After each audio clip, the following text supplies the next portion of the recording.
So, whichever way we're coming at this practice, the question of how do I know if I'm there yet? How do I know when I'm doing it right? Um, is a question that you can pretty much leave aside. You don't really need to engage that question. Meaning, it's not in most ways, most of the time, it's not a helpful question in meditation, and in this meditation particularly.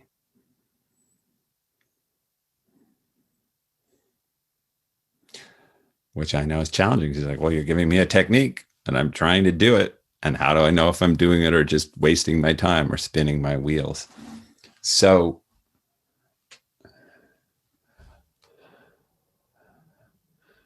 so let me say broadly, and this would apply to this practice and probably to most of the practices we would do. I would say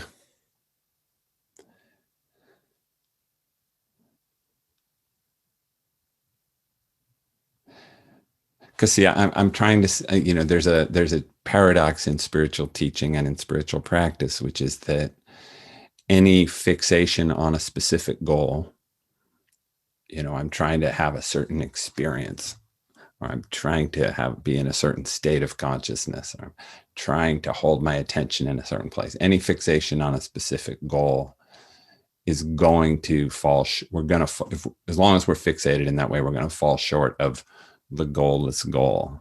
That which transcends anything we can fixate on, that which is beyond anything your mind will be able to grasp or hold on to or even know. So on the one hand, I'm trying to really point us beyond that and say, don't worry about, am I doing it right or not, or is this it, or how will I know when I'm there? You just, the point with the practice and with this awareness practice is you keep exploring it. It's an exploration of awareness. It's an exploration of consciousness. So, we're working to remove our fixation on the objects in consciousness, meaning the thoughts, the feelings, the sensations, the world, where our attention normally always goes. And so we're working to, let's unglue awareness from the objects that arise within it. Let's unglue you from your identification with and attachment to the things that are going through your mind, the feelings that you're feeling, the sensations swirling in your psyche. Let's free awareness from that. Let's free you from that. So you can discover the spacious expanse that you are. You can discover the infinite depth that you are. Because your attention's not just focused on the little things happening on the surface. It's now free to discover depth.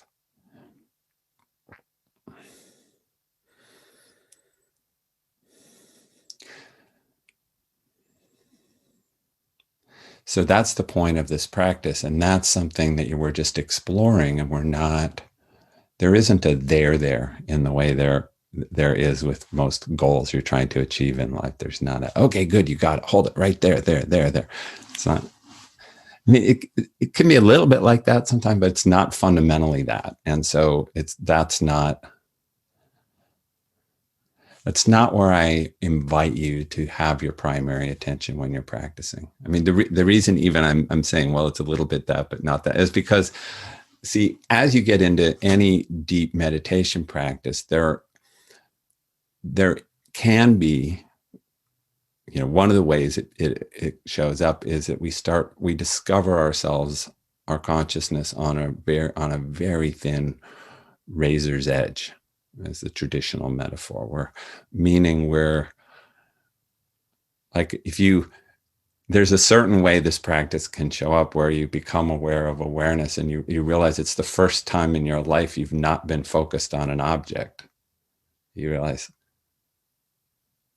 oh, wow, I'm focused on the subject. I'm focused on the experiencer. And it feels very new and different, and you realize it's incredibly delicate awareness, because in a second you're wanting to find you're wanting to fixate on that as an experience that's now an object that you can hold on to, and your mind can get back involved.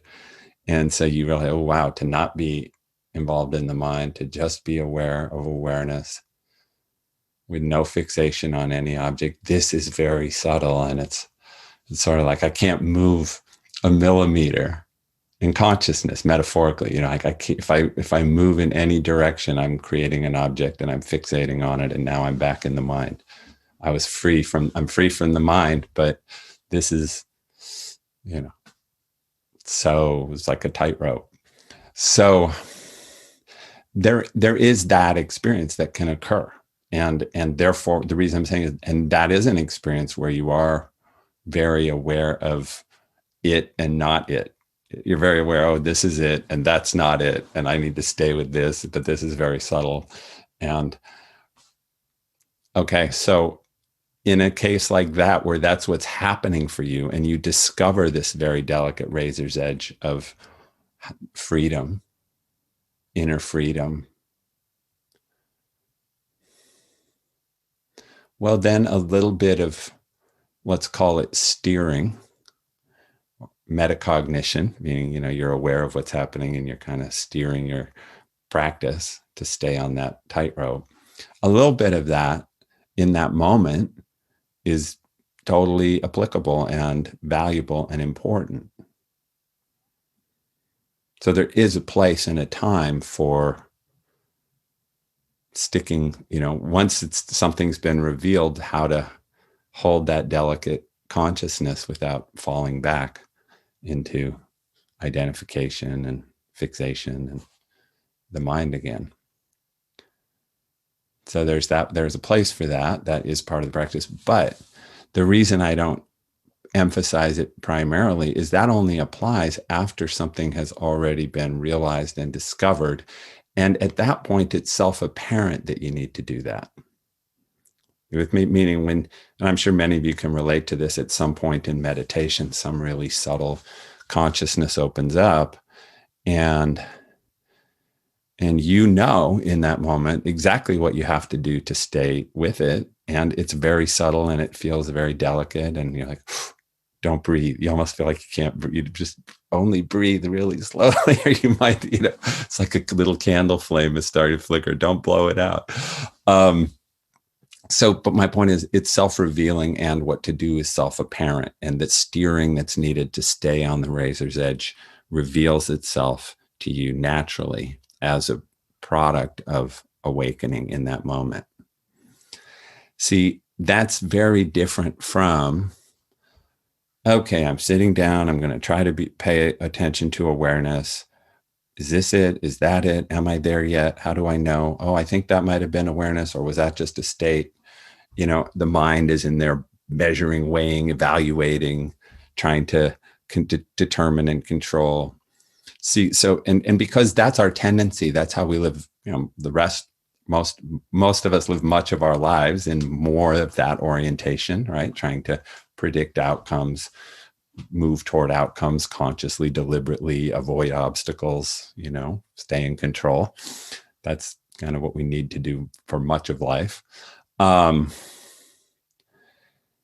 That's why I'm saying, generally, broadly in meditation, we leave all that aside, and we come to it with a beginner's mind, with an open innocence, and we just try the practice, and we just give ourselves to it as it's described to us, the instruction, and we work with it, and we just keep trying to do it.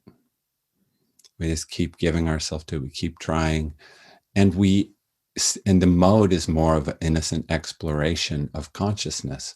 And then in that, so even though I just described this certain kind of razor's edge moment encounter that we can have in meditation, but that's not the only way that awareness of awareness shows up. And that's not the only, real meditation or profound meditation or anything else. See, much of the time, especially with this practice of the different ways we're working with noticing the subject, noticing presence, consciousness, awareness, shifting our attention off of things. Practice this last week. Pay attention. Don't pay attention to anything, which I know a lot of you found kind of a relief after some of the more focused practices.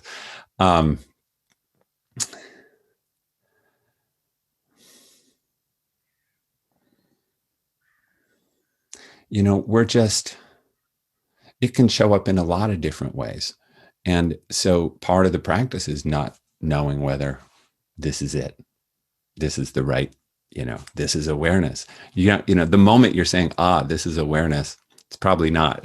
You probably just, it might have been for a second, but now it's something you're thinking about, holding in your mind, looking at. It's an object again. So this practice requires a real kind of unfocusing, freeing ourselves from tightness and narrowness and fixation and focus, and into kind of spacious, open, fluid, free consciousness, exploring itself. You're doing any of these practices, you might suddenly find, oh, wow, this is different. Some non-local consciousness becomes apparent to you. But you don't want to grab onto it. Oh, this is it. I got it. It'll be gone in a second. It's like, oh, wow, okay. The question pops up, is this it? Is this what we're aiming for? Just don't answer it. Don't get involved. Say, I don't know. I don't need to know. You don't need to know. That's really the point. You don't need to know when you're doing it exactly right or not. How freeing. Just work with it. See what it brings. Different practices will bring different things on different days, and you just keep the exploration going and deepen and deepen.